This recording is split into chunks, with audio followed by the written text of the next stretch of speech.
if I had $1 for every time I'm at a family function or out in the public and people ask me what I do and I tell them, they say, oh, you hunt for a living. And nothing could be further from the truth, because when hunting season comes around, we get to reap what we sow, but trying to be smart about when we go in there and when we go in to kill a deer. You know, it's not about just deer season's in, we go get up a tree. It's not about that. It's about reading the weather. It's about playing the wind and setting yourself up in the preseason to be successful when that time comes around.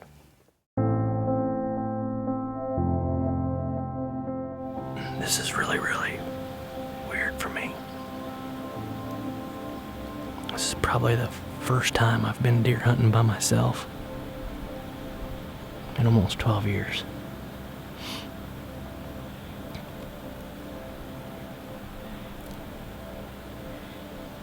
I don't know if I like it or not.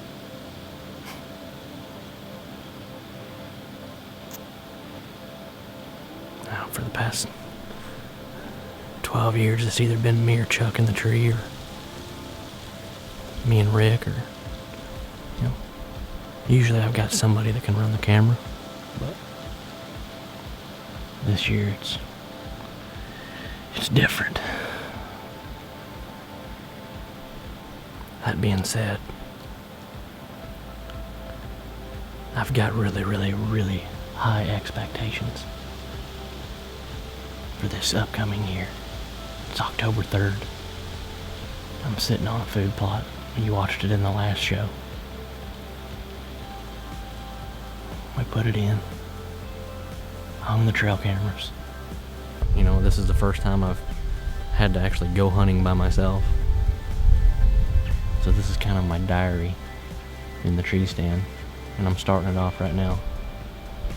I bought new camera equipment, lightened up my load, and I have taken it upon myself as a challenge to kill a deer on film with my bow.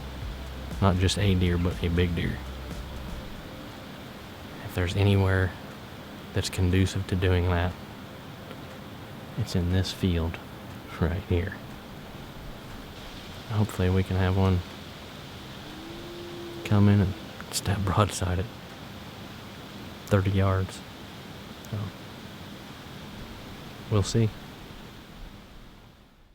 This year, as most of you know, if you watch Fine Tuned, I've got a new place to hunt. We've moved an hour and a half away from home.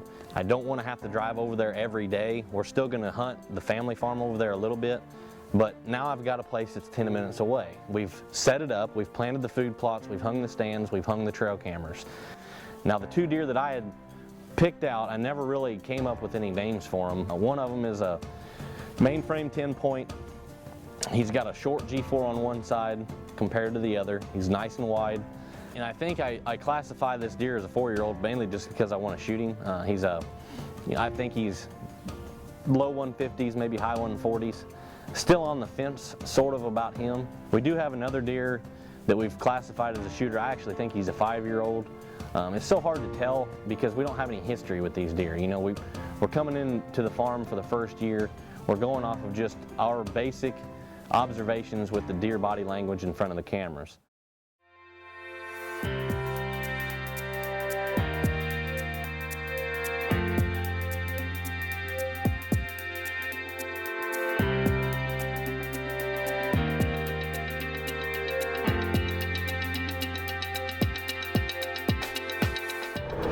Well, we're headed to the woods. It is October 15th. We got a little cold front coming through. It's been fairly warm. Last couple days it's been in the mid 60s, maybe low 70s, and it's about 15 degrees cooler today. We've got a north wind. We've had Moultrie cameras hanging on the plot since we planted it. I haven't checked them in about 2 weeks, but I know we've got a couple deer up here that are worthy shooters, and we're going to go in there and see if the October lull is real or fake.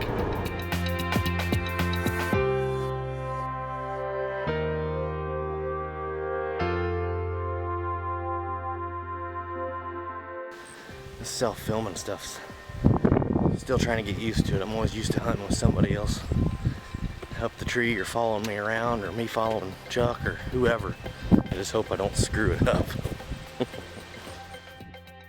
I'm sitting there and I've got a doe in the plot. She's feeding around for, you know, over an hour within 30 yards of me. I'm just watching her. And I throw up my binoculars and I look out across the north end of the plot. I just come into a deer's rack. And all I can see is from his brow tines up, and he's just standing there. And, you know, I've got 10 power binoculars and I just can't recognize what deer it is. I know he's got a pretty good frame, but never could really get a good eye on him. He goes out the east side of the plot. He never comes in the plot. He stays just over the hill in the CRP and goes into the woods. So I'm facing to the east. I shut the camera off, sit down, spin around in my seat, and one of the deer that I had targeted is standing at 28 yards.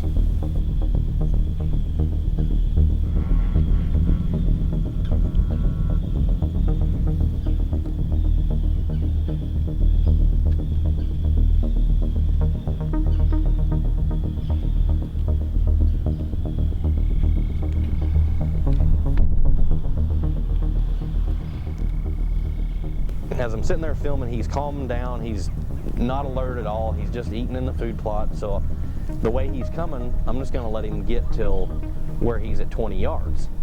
And I'm going to smoke him, and it's going to be over and done with, and then we're going to be doing the happy dance in the tree stand. But the longer that I look at him, and the more I film him, and I cannot convince myself that the deer is a 4-year-old or older. I keep thinking he's 3.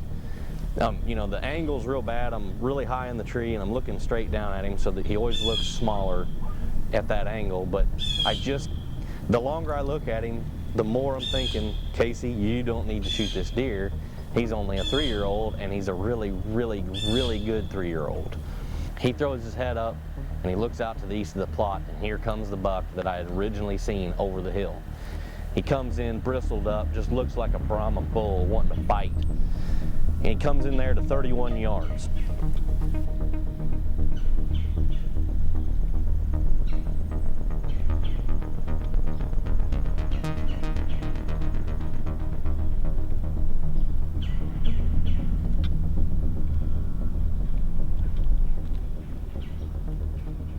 Here I am, sitting in the tree stand. I've got close to 150-inch deer to my left, and another deer that maybe scores 125 or 130, but he's definitely older than the higher scoring deer. If you're put in that situation, what do you do?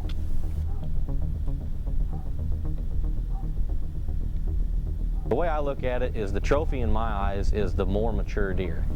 So immediately, my focus shifts to the second deer that comes in the plot. I know I want to shoot him. I don't care what he scores. He's got a tank body. He's acting dominant. But the only problem is I've never seen this deer before.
idea how long I have waited to do that right there. And to do it early October. Oh my God. I just want to cry right now. Self-filmed, 2 camera angles. I know I had the filter on that camera because it was brighter whenever I came out here a while ago, but I don't care. I'm pretty sure I smoked him. I'm gonna look at the footage here in just a second. This is a scenario that I've never had the opportunity to experience while in a tree stand. Having 2 deer of this caliber in this age class, they end up coming and standing in the same frame of the video. Most people that know me or follow TMA through social media or watch the show know that Casey Shootman and mature bucks just don't jive.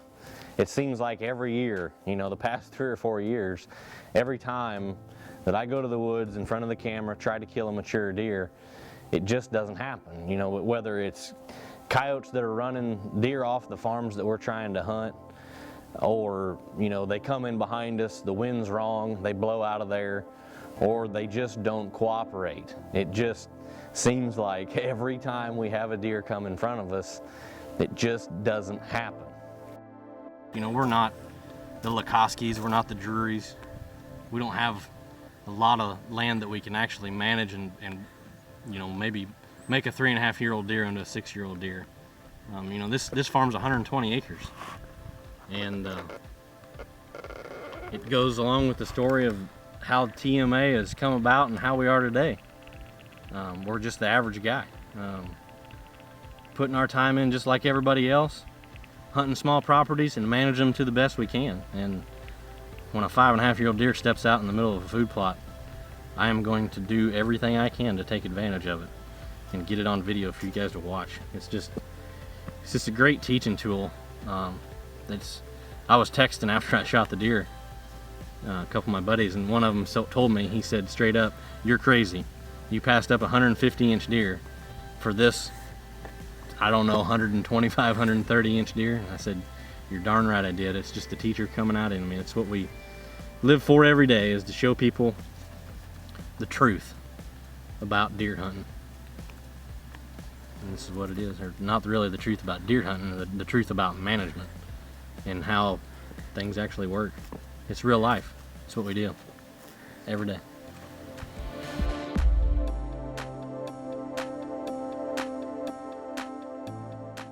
So I shoot the deer, we go to do the recovery, and right before going on the blood trail, I pull the camera card that's been on that plot since the middle of August.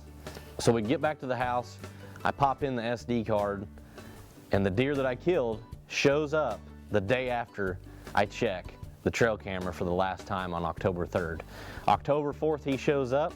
He's there almost every single day in the daylight, chasing does, fighting bucks. He's one of those typical bully type deer. You can tell in the trail camera pictures, he's just running everything off the plot. He'd set his home range for that fall, and he was gonna make sure that there wasn't any other bucks that was gonna be in his way come rut. I'm thankful for this land and the life that it provides. See, the measure of a man is what he leaves behind. Oh, take what you need and pass it on down. Oh, give a little Yeah, what are you doing? back to this sacred ground. I just shot a big one. Your own sacred Yes, I did.